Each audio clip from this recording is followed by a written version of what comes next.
thanks so much for tuning in for the first daily roundup from the 2021 Borlaug Dialogue.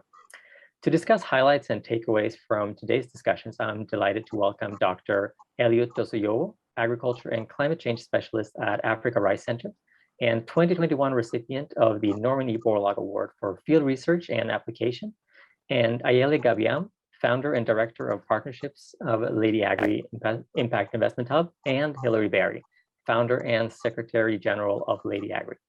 Many thanks to all of you for joining us for today's session. Thank you. Thank you. Thank you. So starting with you, Elliott, what were some of your takeaways from today's roundtable on research and innovation? Well, thank you very much. Today's section focused on the most pressing issues to transform our agri-food systems, such as generating evidence, policy actions, providing affordable technology innovation, enhancing the sustainability of agri-food systems, and scaling of innovations. So in terms of highlights, I would say that I really actually kept from the discussion that there is a need to include farmers in the technology development and not just consider them as recipients.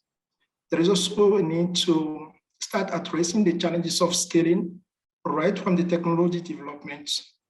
Let we, for instance, mention that labor can be a constraint for technology adoption, that addressing, for instance, the constraint that households will face is quite an important issue. We also had a great discussion on genetically modified and gene-edited crops, particularly the needs for appropriate communication, and also on supporting young researchers, particularly in developing countries. So the session was great, with really great insights. That's great. And were there any projects or ideas in terms of scaling agricultural development that were discussed that stood out to you? There was actually one approach to be included in the scaling of the technologies that I really kept in mind, that really actually fascinated me a lot. It's about identifying the business models and sustainable finance for accelerating the scaling of technologies. It's something that has been mentioned by Joachim, yes, and I feel it's very important actually to include this in my work. So from now, I'll be thinking about partnership for developing business models and scaling actually the technologies that I have developed using sustainable financing mechanism. So it's something that really I kept from the meeting. It was quite interesting. And was there anything that you felt could help us boost food systems resilience? Any insights in the wake of COVID on how research and innovation can essentially help us make more resilient food systems? I think science and innovation can play an important role in addressing the most critical bottlenecks to really transform our agri-food systems, and particularly take to scale existing innovation that are the most promising and can impact the system transformation. So I think the focus on scaling technology, particularly now that our agri-food system are in crisis, very much visible in the time of COVID-19, is something that is pressing, and that I really actually take this from the conversation of today.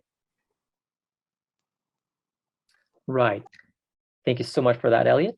And if I now turn over to Ayélé and Hilary, was there anything that you felt stood out in your session today on gender smart investment approaches and the discussion on increasing women's access to resources? Direct linkage really to what Elliott was saying, because one of the key points that came out of our session was women's access to inputs like seed that Elliott just mentioned, access to equipment, technology, and then all of that takes finance, right? The access to finance to actually accompany that. And then also the technical capacity building to actually really master your trade as such, whether you're working in, we had women actually from Liberia who produce rice, who produce cassava, and are also working in the commodity supply chains like cocoa and coffee. So I think what came out from our panel was that there is this need for this holistic approach. You mentioned, Ayélé, about breaking silos.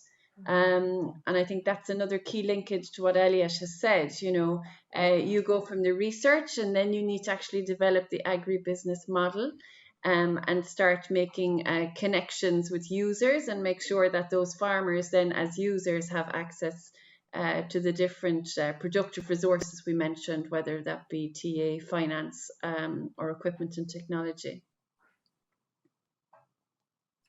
Perfect, thank you. And in terms of takeaways regarding gender responsive business models, was there anything specific that you felt worth highlighting? So something that came out was probably that traditionally, and this is a key reason why we actually set up LadyAgri in 2018, was that women tended to be perhaps an afterthought when we were talking about supports, programs, because they have difficulties accessing land and therefore collateral, or also the fact that they might not be at the transaction stage when it comes to commodity crops, then they seem to be overlooked. We talk about women when they're in the maternal health or just a food security issue, but very much at a family level. And so one of the things that came across is that we need to be bringing women into the agri-business investment and trade discussions, because when they're visible in those discussions, then they get access to the productive resources we mentioned earlier to basically farm better and to play their role in developing the sustainable food systems. Otherwise, half of the population has access to certain resources and the other half doesn't. And in certain value chains, their value chains completely dominated by women. And especially when we come to the staple crops, which is a major food security issue, whether it's rice or cassava or maize. Women are really important in these chains, and we need to equip them accordingly.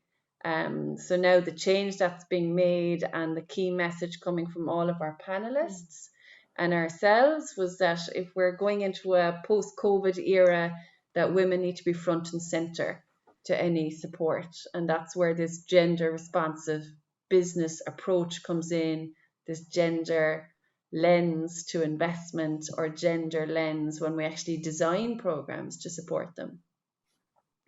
Yeah, and as Hilary says, just to put the women at the center of those programs. That's what is the most important for LadyAgri. And what could this look like in practice in terms of designing programs, when you actually design gender responsive programs? Do you have any examples?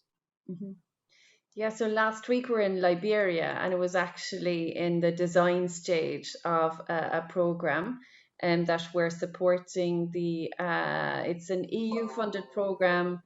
It's being run by ITC, the International Trade Centre, and we've been brought in as basically gender advisors in the design stage to make sure that women and youth have key access to the resources that are necessary.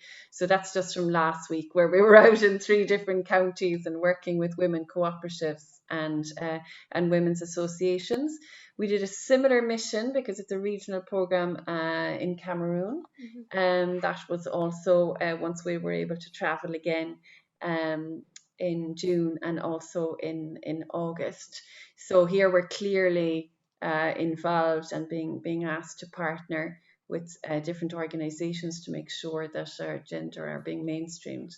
And then what we did during our panel today, because it's literally news which is fresh off the press, is that LadyAgri is just about to start a new program in Cameroon, in Central Region, looking at women in food systems and women in cocoa growing communities. And we've received support there from Cargill to run a 1-year pilot program supporting women cooperatives and organizations. And all of that design phase has been done. So I suppose we're civil society. Cargill is obviously a very international, large agri-corporate, more private sector, commodity crops. And going by last week as well, like you have those linkages between the UN agencies who ask us for support, whether it be FAO or ITC. So it's bringing in different actors, perhaps not the usual suspects, around the table, so that we get more traction and impact, which is why there's impact in our name. So yeah. Right, thank you. And if I turn back to you, Elliott, if you were to look at a gender lens on research and innovation, what are some of your takeaways and insights on based on what you've heard from LadyAgri? I think is quite very important, particularly in the rice-based system in which actually I work. To first start by understanding the constraints of women, the specific constraints that women face in adopting the technologies, and what are actually the enabling conditions for them to adopt the technologies. Hilary just mentioned actually the importance actually to increase access to information, to resources, to women. I think that's quite something important. I will also add the issue of land now, particularly in sub-Saharan Africa, because women do not always have access to land. And then without access to land, then it's quite difficult actually to make investment in agriculture.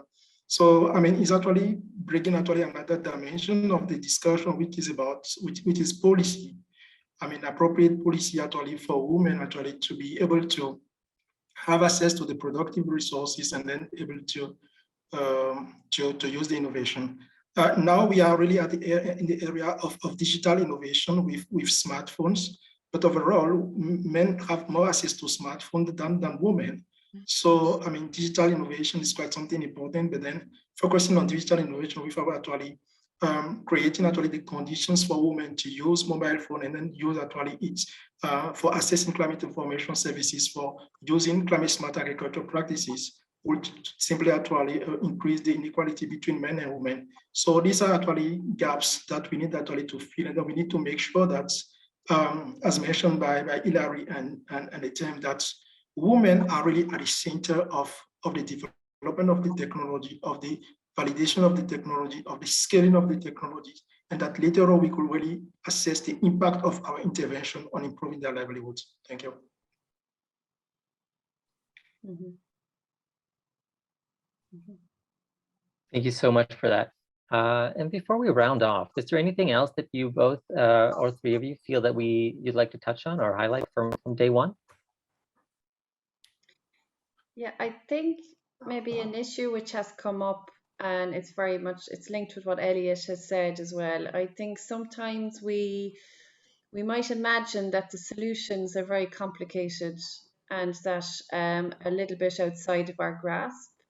And from our field work last week and from our discussions today, it's clear that the type of support that women need is kind of access to low-tech technology.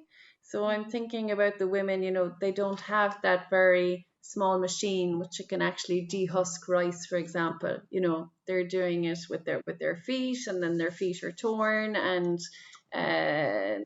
that's an issue. And this is a key stable, rice, whether it's in Benin or Togo or Nigeria or Liberia, any of the countries we're working with, or Senegal. There's a huge rice import bill, and I was really delighted to see that the World Food Prize was going to Elliott for the work you've done, and I take the opportunity to congratulate you on that, because we really need to upscale that local production. And there's the access to equipment, as I just mentioned, but then there's also access to the technical capacity that's needed to make sure that we've better yields, that you're actually growing that capacity locally to meet with local needs. And we've a growing youth population. You go into urban Monrovia, or you go to whether it's in Lomé or in Abidjan, you see these very growing urban communities that have no access to land. So it's very much depends, then their food security is dependent on our farmers, and we make sure that we're actually supporting the farmers who are farming the rice, and not just those who are perhaps buying the rice seed, because then we can actually have better yields and better return on investment for the farmers, and hopefully better and safer and more secure food supply. Great, thank you. Elliott, do you have any final insights or final words? Yes, I think something that really came out from the discussion of today and also is emerging from our conversation is that we really need an integrated system approach to deal with the challenges that we are facing. We should look at the technology development, but also addressing the societal need, like improving access of women actually to technologies. We need also to enhance the capacity of the different value chain actors to make sure that they really have access to the technology and then they can really use them. We need also to develop appropriate partnerships, particularly for research organization that really I work for, appropriate partnership actually to make sure that once the technologies are developed and validated, that the private sector can actually develop inclusive business models that really consider the women's constraints and to take to scale those innovations that are ready and can sustainably transform our agri-food systems. Thank you. Great. Thank you so much. It's been an absolute pleasure speaking to the three of you and getting your insights on today's session. So thank you so much for your time.